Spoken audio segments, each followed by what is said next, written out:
आज का टॉपिक का नाम देखो क्या है। Magnetic field due to a straight conductor carrying current. Magnetic field due to a straight conductor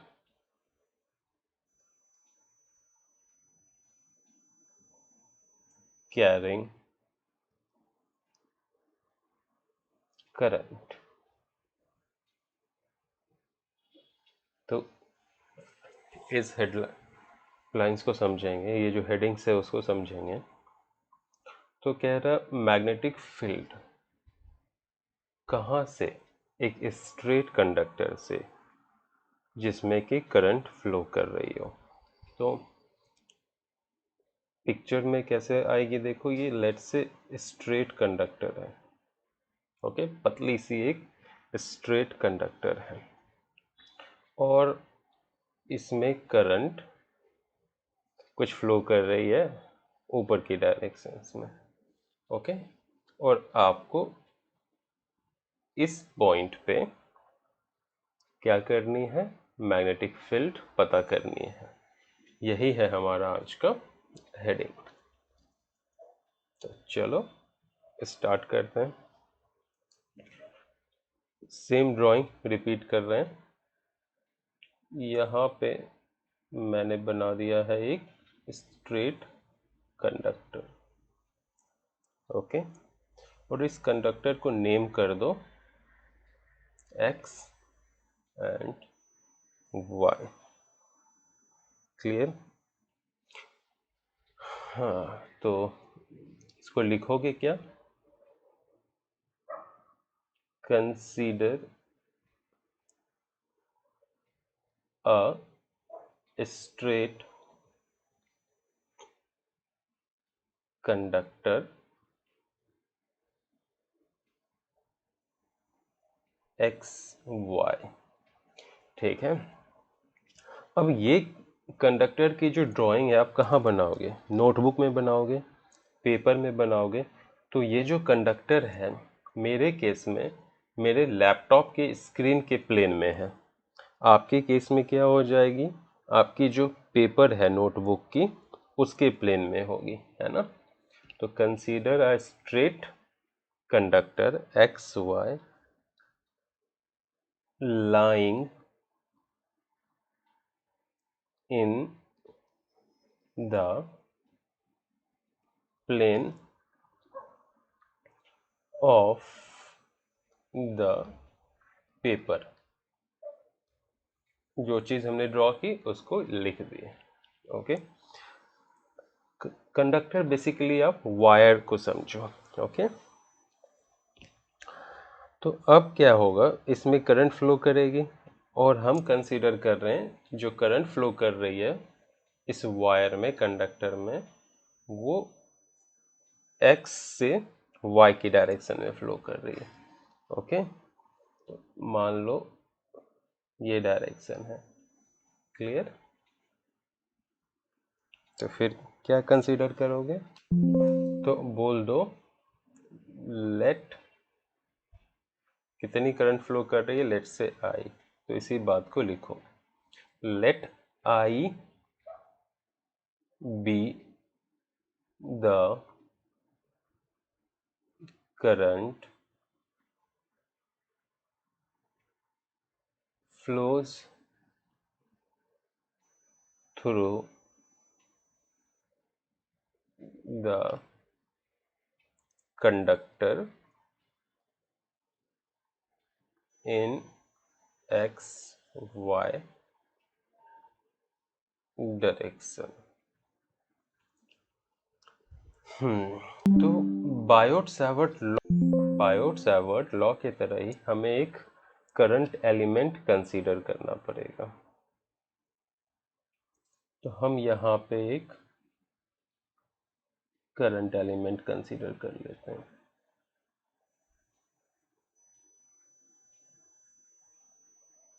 है ना, और इस एलिमेंट की लेंथ क्या होगी, dl, तो इसलिए करंट एलिमेंट क्या हो गई, idl। और ये जो करंट एलिमेंट है समझो आप पॉइंट ओ पे कंसीडर कर रहे हो वायर में, तो क्या लिखोगे, consider a small current element ideal vector at O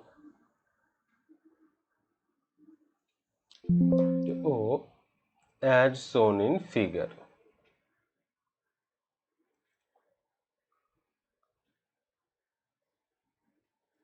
यहां तक हो गई। समझो हमें मैग्नेटिक फील्ड प्राप्त करनी है, निकालनी है, किस पॉइंट पे, आर्बिट्रली कहीं भी ले लो, लेट्स से ये एक पॉइंट है P, और यहाँ पे हमें क्या करनी है, मैग्नेटिक फील्ड फाइंड आउट करनी है थ्रू वायर XY। तो हम क्या करेंगे, स्ट्रेटजी क्या होगी, आइडियल जो करंट एलिमेंट है ना उसके थ्रू हम क्या करेंगे, मैग्नेटिक फील्ड निकालेंगे पॉइंट P पे, और फिर उसको इंटीग्रेट कर देंगे, तो हमें वायर की वजह से जो मैग्नेटिक फील्ड मिलेगी पॉइंट P पे, है ना, वो हमें पता चल जाएगी। तो देखो क्या करेंगे, यहाँ से करंट एलिमेंट से हम P की पोजीशन वेक्टर प्राप्त करेंगे, है ना, और हमें P की पोजीशन वेक्टर मिल जाएगी। Okay,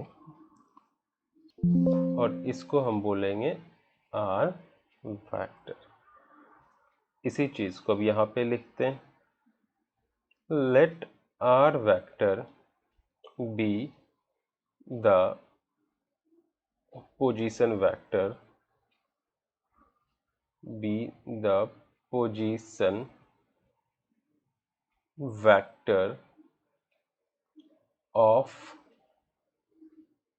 P with respect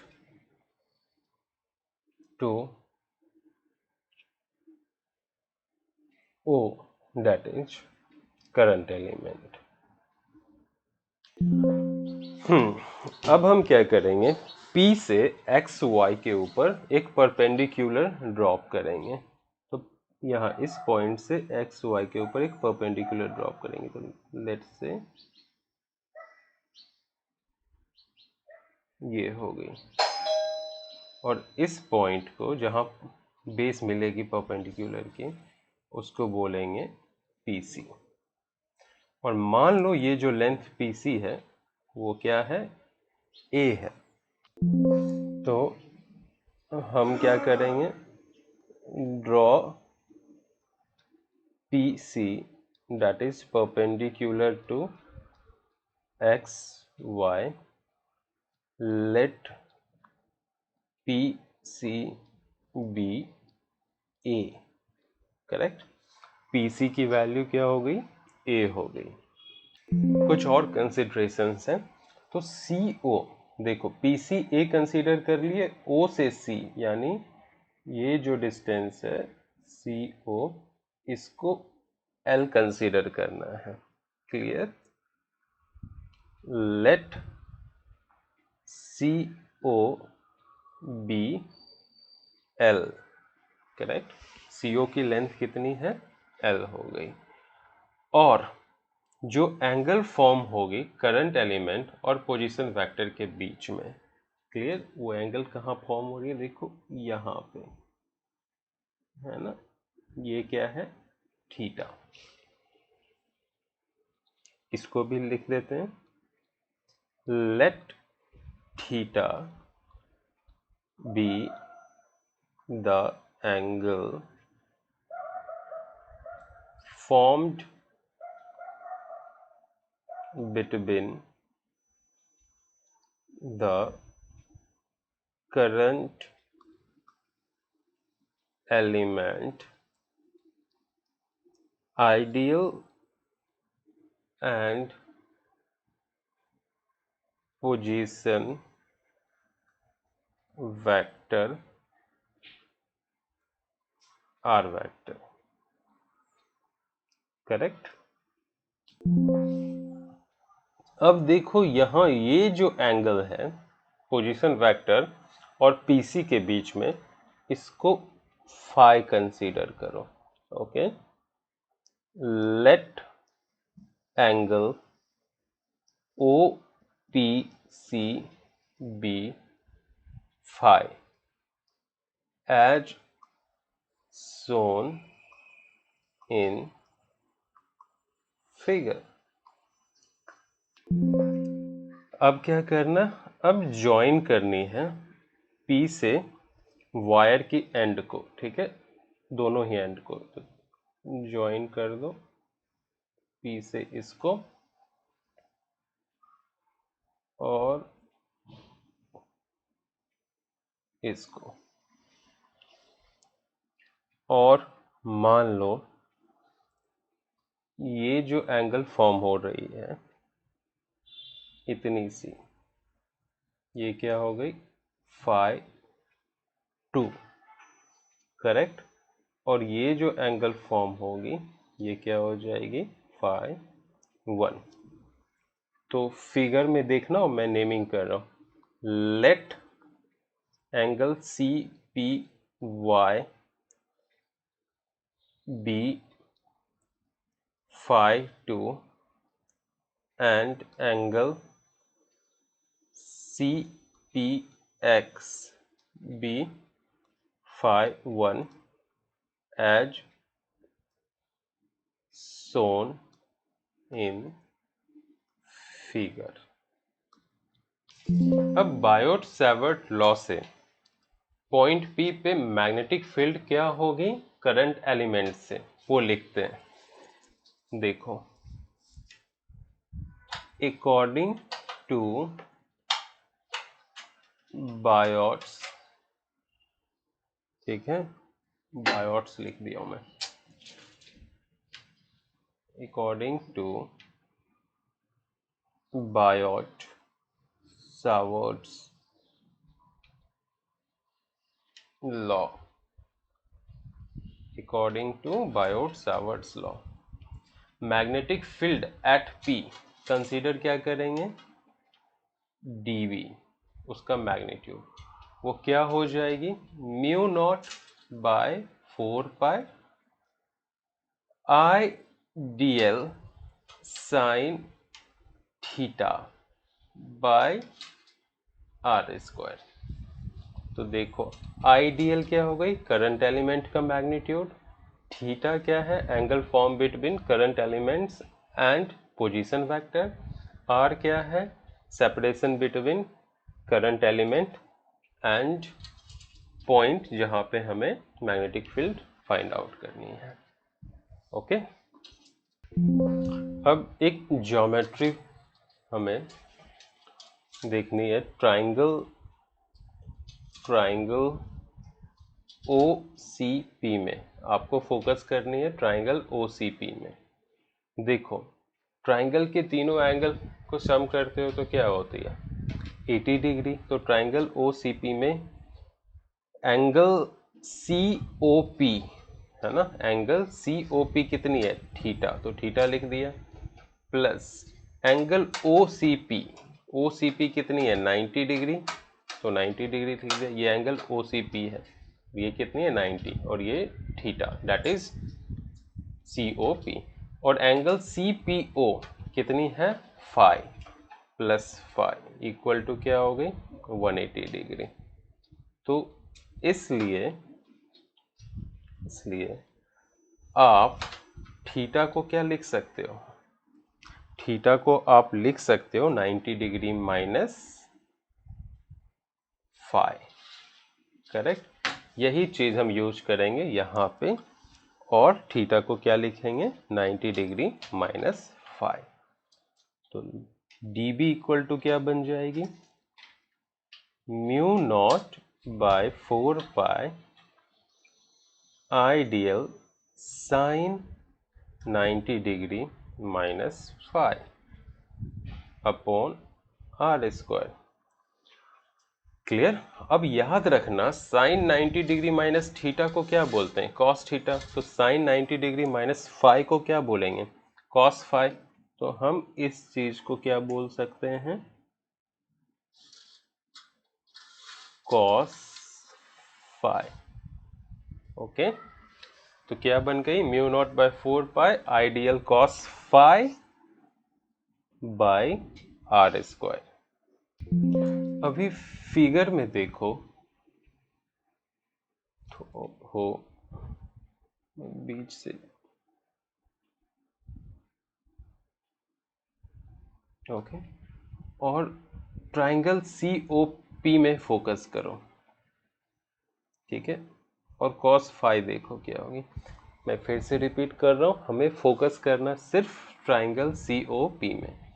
cos phi क्या होगी, बेस अपॉन हाइपोटेनस, और फाई एंगल के लिए बेस क्या हो जाएगी, P C, that is A, और हाइपोटेनस क्या हो जाएगी, P O, that is R. Clear. तो इससे आर मिल गई, क्या मिल जाएगी R, A upon cos phi. Box में इसको डाल लेते हैं। सिमिलरली सेम ट्राइंगल में टेन फाई क्या हो जाएगी, टेन क्या होती है, परपेंडिकुलर अपॉन बेस। और ट्राइंगल पी सी ओ में फाई एंगल के लिए परपेंडिकुलर होगी सी ओ, दैट इज एल, और बेस क्या हो जाएगी, ए। तो ये क्या हो जाएगी, एल बाय ए। तो देखो एल को क्या लिख सकते हैं, ए टेन फाई, है ना। तो D L by D phi क्या हो जाएगी, हम इसको डिफ्रेंशिएट करेंगे फाई के रिस्पेक्ट में। तो ये हो जाएगी ए, टेन का डिफ्रेंशिएशन क्या होता है, सेक स्क्वायर फाई। तो इससे हमें डी एल की वैल्यू मिल गई, डी एल क्या मिल गई, A sec square phi D phi. Okay, हम इसका यूज करेंगे। हमें क्या मिल गई, देखो यहाँ पे डी एल मिल गई और यहाँ आर। हमें क्या करना, इन दोनों का यूज करना है डीबी में, तो करते हैं। तो dB equal to mu not by 4 pi I as it is रहेगी, और dl को क्या लिख सकते हो, a sec square phi D phi. यहाँ पे ये आ गई कॉस फाई, नीचे आर स्क्वायर, तो इसको क्या लिख सकते हैं, A square upon cos square phi. थोड़ा सा सिंप्लीफाई करेंगे, dB इक्वल टू हो जाएगी mu not by 4 pi I, यहाँ हो गया ए sec square phi cos Q phi, ये कॉस स्क्वायर ऊपर चली जाएगी, अपॉन ए स्क्वायर यहीं रहेगी और ये होगी डी फाई। तो ये ए से ये ए कैंसिल हो गई, है ना। और sec square phi cos square phi से कैंसिल होगा, तो सिर्फ एक कॉस फाई बचेगा। यहाँ कॉस क्यूब फाई दिख रही है और यहाँ सेक स्क्वायर फाई, तो ये कैंसिल हो जाएगा, सिर्फ कॉस फाई बचेगा। फाइनल वैल्यू क्या आ गई, dB equal to mu not by 4 pi I cos phi d phi upon A. ये जो मैग्नेटिक फील्ड की वैल्यू थी ये करंट एलिमेंट के लिए थी, मतलब सिर्फ डीएल लेंथ के लिए थे। तो पूरी वायर के लिए निकालना पड़ेगा मैग्नेटिक फील्ड, तो क्या हो जाएगी, पूरी वायर के लिए हो जाएगी बी, हमें इंटीग्रेट करना पड़ेगा mu not by 4 pi I cos phi D phi A with proper limit. Proper limit क्या है, कहाँ से कहाँ जा रही, देखो ये वाली जो एंगल है फाई टू ऊपर है, तो इस फाई टू एंगल को हम कंसीडर करेंगे, और ये एक्सिस से नीचे है तो इसको हम -φ1 बोलेंगे। तो लिमिट क्या हो जाएगी, -φ1 से φ2। ओके, तो ये जो एंगल है नीचे वाली यानी एंगल सी पी एक्स वो क्या है -φ1, और एंगल सी पी वाई वो होगी φ2। क्यों, क्योंकि ऊपर वाली एंगल देखो कैसे बन रही है एंटी क्लॉकवाइज, और नीचे वाली ये कैसी बन रही है,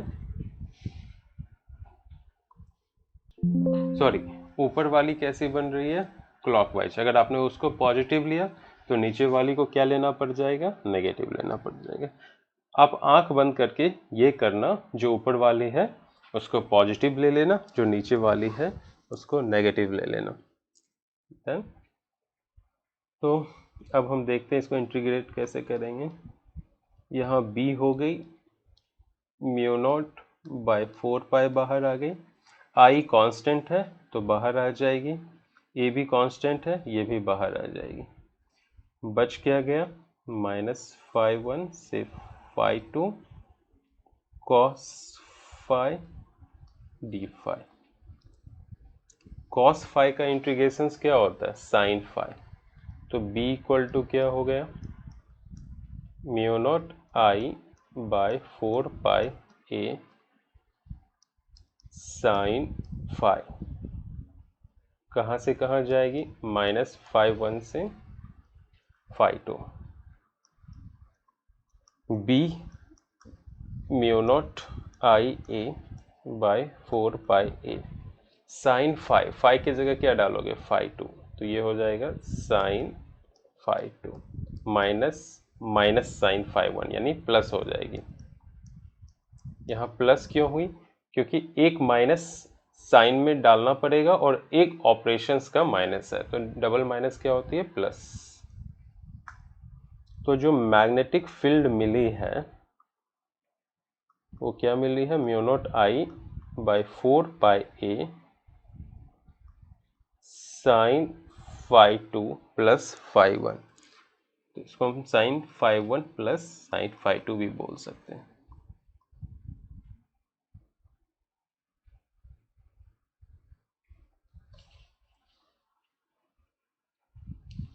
मैं फिर से लिख देता हूँ, b इक्वल टू क्या मिली है mu naught by 4 pi I bye A bracket sign φ1 plus sign φ2। ये जो मैग्नेटिक फील्ड मिली है ये क्या है, एक स्ट्रेट वायर से, ठीक है, जो करंट आई पास कर रही है वो करंट कितनी मैग्नेटिक फील्ड प्रोड्यूस करेगी एक पॉइंट P के ऊपर। पॉइंट P और वायर के बीच में जो परपेंडिकुलर डिस्टेंस है वो कितनी है a, दैट्स इट। तो मैं इस इक्वेशंस को फिर से रीड्रॉ करूं तो कैसे ड्रॉ करूंगा, देखो एक वायर होगी, क्लियर, उस वायर में आई करंट फ्लो कर रहा होगा, है ना, हमें इस वायर के परपेंडिकुलर एक पॉइंट P लेनी है, इन दोनों के बीच डिस्टेंस क्या है a, ओके। तो ये वाली जो एंगल फॉर्म हो रही है वो कितनी हो गई φ1, और ये कितनी फॉर्म हो रही है यहाँ पे phi2। ओके, तो मैग्नेटिक फील्ड एट P क्या हो जाएगी, म्यू नॉट बाई 4 पाई, ये I, ये A, ये वाली A, phi1 phi2, done, that's it. अब कुछ स्पेशल केसेस हैं, उसको देखना पड़ेगा। तो केस 1, केस 1 कहता है जब ये जो वायर की लेंथ है, यानी ये जो एक्स वाई है, वो बहुत ही बड़ी हो, ठीक है, जब बहुत ही बड़ी होती है तो हम उसको क्या कंसीडर करते हैं, इन्फिनिटी। और उस केस में क्या होगा, phi1 और phi2 की वैल्यू हो जाएगी 90 डिग्री। क्लियर, ठीक है, तो मैं इसको लिख देता हूं, when the conductor x y is infinitely long, तो उस केस में क्या हो जाएगा, then phi1 equal to 90 degree और phi2 भी क्या हो जाएगी, 90 डिग्री। तो हम 90 डिग्री वैल्यू डालेंगे, साइन phi1 की जगह 90 डालेंगे तो क्या होगा, साइन 91, phi2 की जगह भी डालोगे तो क्या होगा, 1, तो ये 1 + 1 2 हो जाएगा। तो मैग्नेटिक फील्ड क्या निकल जाएगी, mu naught I by 4 pi A times 2, क्योंकि यहाँ 90 डालोगे तो 1, यहाँ डालोगे तो 1। बेसिकली क्या हो गया, mu naught I by 2 pi A, इस 2 से ये 4 कैंसिल होगी, ठीक है, यानी 4 को 2 से कैंसिल करेंगे तो ये आ गई mu naught I by 2 pi A। ये याद रखने वाली बात है। नेक्स्ट, अब एक सवाल है कुछ इस तरह से कि वायर जो है वो इनफाइनाइटली लॉन्ग है, ये एक्स वाई जो है इनफाइनाइटली लॉन्ग है, केस सेकंड की हम बात कर रहे हैं, लेकिन जो पॉइंट P है ना, वो किसी भी एक एंड पर है, लेट्स से इधर यहां होगी या यहां होगी, तो मान लेते हैं हम पॉइंट P यहां है, ठीक है, क्लियर हो गई। तो देखो पॉइंट P से, यानी और दूसरी हो जाएगी ये, है ना, तो ये जो एंगल बन रही है PX, है ना, ये कितना एंगल, यानी ये था क्या, ये तो हमारी थी phi2 और ये क्या हो गई phi1 जो कि 0 है, क्लियर। तो जब एक एंड में हो, है ना, तो उस समय फॉर्मूला क्या हो जाएगा, नॉर्मल फॉर्मूला क्या थी, B equal to mu not by 4 pi A, और यहाँ I sign phi1 plus sine phi2, तो यहाँ हो गई साइन 0 प्लस साइन 90, तो B इक्वल टू हो जाएगी mu naught I by 4 pi A, और यहाँ 1 + 0 1, that is B equal to mu naught I by 4 pi A। इसका मतलब हो गया अगर P उठ के यहाँ हो या यहाँ किसी भी एक एंड में हो, तो उस केस में मैग्नेटिक फील्ड जो होगी वो होगी mu not by 4 pi into I by A। अब एक और केस है, देखो अगर एक्स वाई वायर है, अब ये इनफाइनाइट लेंथ की नहीं है, कैसी लेंथ की है, फाइनाइट लेंथ की, लेकिन पॉइंट P जो है जहां पे मैग्नेटिक फील्ड निकालनी है वो बिल्कुल परपेंडिकुलर बाइसेक्टर पर स्थित है ना, ओके, मतलब अगर ये पॉइंट O है तो OY इक्वल टू OX होगी, क्लियर, और ये हो गई हमारी A। और मान लो जो इस वायर की लेंथ है वो है L, तो OY क्या हो जाएगी, OY हो जाएगी L/2, है ना, और OX भी क्या हो जाएगी, L/2। तो हम यहाँ से इसको मिलाएंगे, यहाँ से इसको मिलाएंगे, ठीक है। करंट इसमें कितनी फ्लो कर रही है, I, ये हो गई phi1 और ये हो गई phi2, या उल्टा भी कर दो, इसको ले लो phi1, इसको ले लो phi2, फर्क कुछ नहीं पड़ता। ओके, तो नॉर्मल हमारा इक्वेशंस क्या था मैग्नेटिक फील्ड का, B equal to mu not by 4 pi I by A sine phi1 plus sine phi2। तो B equal to mu not by 4 pi I by A। Sine phi1 क्या हो जाएगी, sine phi1 हो जाएगी perpendicular upon hypotenuse. तो perpendicular क्या हो जाएगी इस ट्राइंगल में, ये डिस्टेंस L/2, और हाइपोटेनस हो गई ये डिस्टेंस, ये क्या हो जाएगी L/2 का स्क्वायर प्लस A का स्क्वायर। सिमिलरली यहाँ ये डिस्टेंस क्या हो जाएगी L/2 का स्क्वायर प्लस A का स्क्वायर, और ये क्या हो जाएगी L/2। तो साइन phi1 की वैल्यू क्या हो जाएगी L/2 upon root under L/2 का square plus A square plus L/2 upon root under L/2 का square plus A square. Okay, इसको सॉल्व करते हैं, देखते हैं क्या हो जाएगा। Mu naught I by 4 pi A, ये दोनों सेम है इसलिए इसको बोल सकते हैं 2 into L/2 upon root under L square by 4 plus A square, 2 cancel हो जाएगी। तो B क्या आ गई, B आ गई mu naught I L by 4 pi A under root L square by 4 plus A square.